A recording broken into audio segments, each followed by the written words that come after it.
ای پرنده مهاجر، سفرت سلامت اما به کجا میری عزیزم؟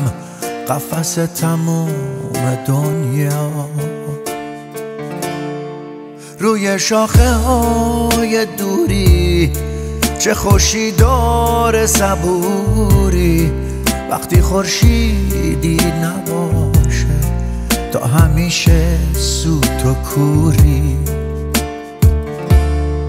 میگذره روزای عمرت توی جاده های خلوت، تا بخوای برگردی خونه گمیشی تو باغ قربت.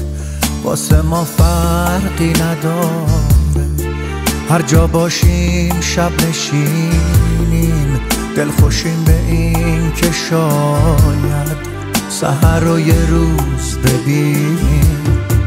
آخرش یه روزی هجرت در خونتو میکوبه، تازه اون لحظه میفهمی همه آسمون غروبه.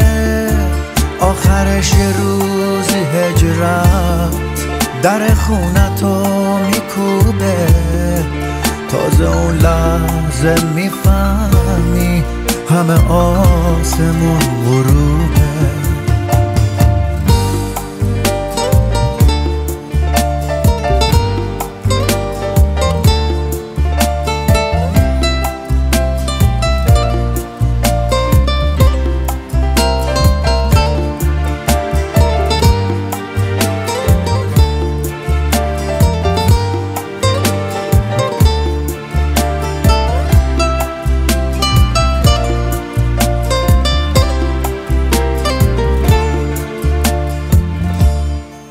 میگذره روزای عمرت توی جاده های خلوت، تا بخوای برگردی خونه گمیشی تو باغ قربت.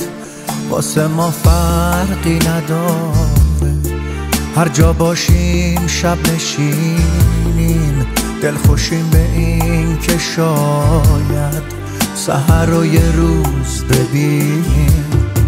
آخرش یه روزی هجرت در خونتو میکوبه، تازه اون لحظه میفهمی همه آسمون غروبه. آخرش یه روزی هجرت در خونتو میکوبه، تازه اون لحظه میفهمی همه آسمون غروبه.